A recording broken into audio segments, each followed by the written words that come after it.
Hey y'all, it's Scott Bachhansen, Director of Congregational Care and Adult Discipleship here at Herndon United Methodist Church. I am so excited to be with you this week. This is Real Talk. This is our weekly video check-in series where we get to talk about things that are happening inside the church, maybe outside the church, just what's happening in our lives, things that we are focused on. And so I'm actually recording this on Tuesday the 15th. I know that you're seeing this on Wednesday the 16th, but I'm recording this on Tuesday the 15th because it's an important day for me. It is a day that I have been here for 3 months.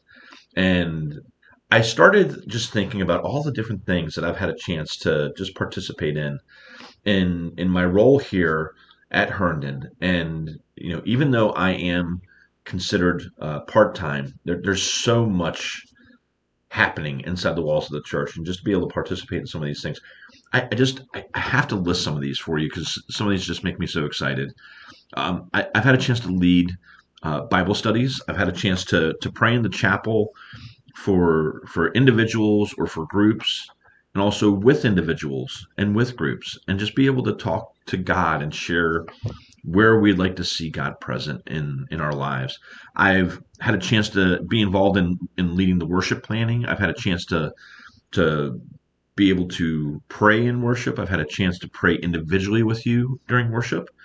I've had a chance to read scriptures. I've had a chance to preach, which I'm really thankful for. I've had a chance to impose ashes on Ash Wednesday, which is a really important thing. It's the first time I've ever done that. I've had a chance to serve communion. I just had a chance to be in worship with all of you and just experience that, and I've really enjoyed it. I've been involved in so many different meetings, committee meetings, circle meetings. I just Most people fret them, and I probably will at some point as well. But I enjoy people, and enjoy getting to meet people, especially the meetings that we have in person, or sometimes when we're on Zoom, we don't have our masks on. It just makes it a lot easier for us to get to know each other, and it's nice to see people's faces and to remember them, and to be able to say, I remember you, and I don't need to see the name on your screen. And for somebody that's new into a setting like ours, that's really important. I would also say that meeting with some of the circles from the United Women of Faith, or UMW, I don't know if we've transitioned that name yet, has been really an enjoyable experience for me, because it just has given me a good chance to get to know a large group of people at once. I've also had the opportunity to spend time with Morning Glory, making cards and just spending time and chit chatting. And I've really enjoyed those spaces. My time with the Top of the Hill group has been fantastic. I've had a chance to visit many of you that are either at home, not ready to come in yet. Maybe some of you are in residential living facilities, or are shut-ins, and just are not able to get out as much as you would like to. And I've really enjoyed that experience as well, just being able to come and talk and get to know each other. I've had a chance to be involved in some of the youth activities. I got a chance to help with confirmation class this past weekend. I've been refereeing basketball games for Upward. I've really enjoyed the depth and all the different intergenerational opportunities that I've had.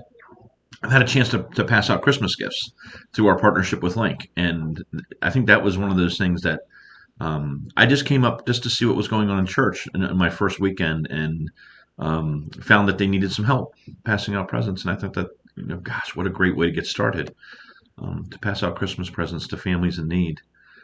I've also had an opportunity to meet one-on-one with some of you that have sought to just receive some prayers and pastoral counseling, and maybe just share some conversations and find ways that we might be able to help reconnect with the church and help reconnect ourselves and our relationship with God. I've had a chance to deliver food to Afghan refugees.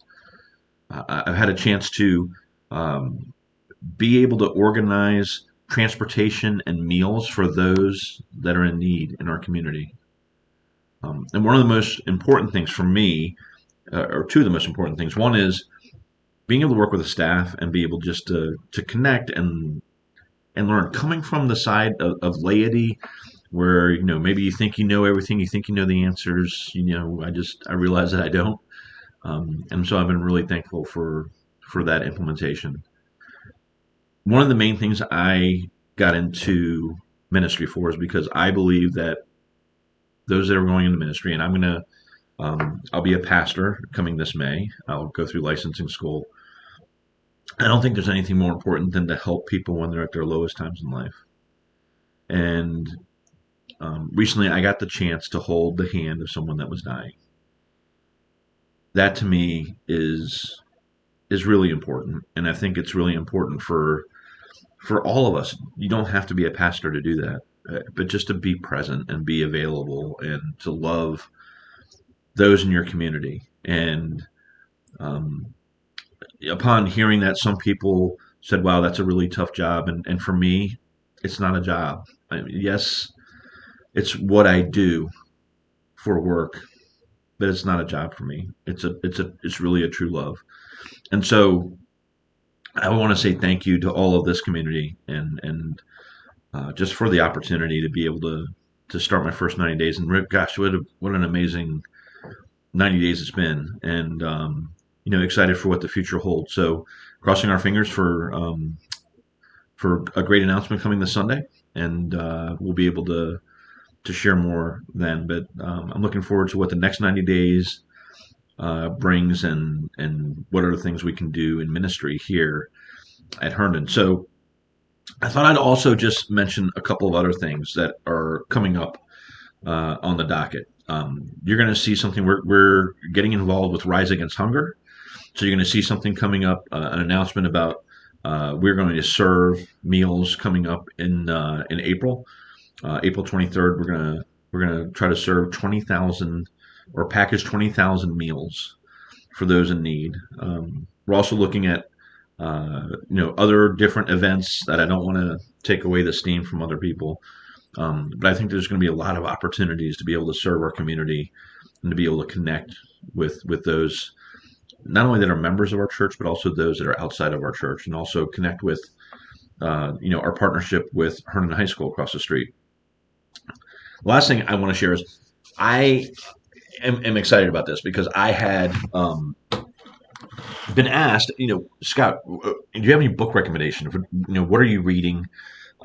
So, well, besides reading, these books for school, which let me tell you, some exciting stuff there. I also have some other, books like, this one is probably not something you want to read, but something that I'm using. But I have some books that I'm reading right now that are not school affiliated. Obviously, I'm reading devotional, which is important. I'm reading actually 3 different ones. I am also reading this prayer book, the African prayer book, which gives us just some different insights into different prayers. As someone that is still growing in how to put prayers together, I enjoy those kind of resources. There's this great book by Howard Thurman, a great theologian that if you've ever been to seminary, Howard Thurman. But there are some great devotionals in here.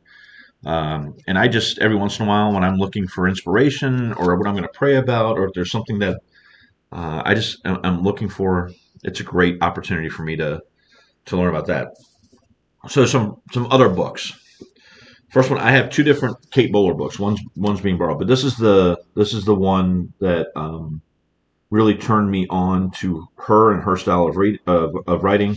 Kate Bowler is an amazing person. She's a stage 4 cancer survivor of colon cancer. I went to, you can actually see, I got her book signing. I went to her book signing. I've never been to a book signing. I go to sports events, and all of a sudden I found myself in a book signing. I really enjoyed being able to be part of that. And so this is the next personal book that I'm going to read. This is the next one on my list. And then the one after that is this one here. It's called Inspired by Rachel Held Evans, another really wonderful author that's done some great things, unfortunately recently passed. So those are the next 2 books on my personal book list. So I am always open and excited for other books. If you're interested in any, if you want to maybe do one of these together, I'm happy to do that.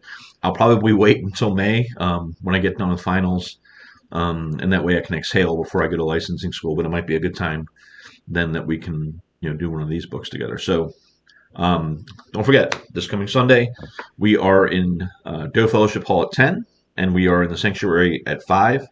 I will miss you at 5 o'clock because of other responsibilities. But we have this new sermon series. It's called God and the Good Life. And this Sunday, Joe is preaching. So, Joanne, sorry. Joe is preaching on Embrace the Absurd. Really excited to hear this message, and I hope that you will be too. So I hope that you have a great week. Again, thank you for a great first 90 days. I've really enjoyed it. I've loved this community, and I hope that to grow with you and grow in ministry together. So I hope you have a great week. God bless.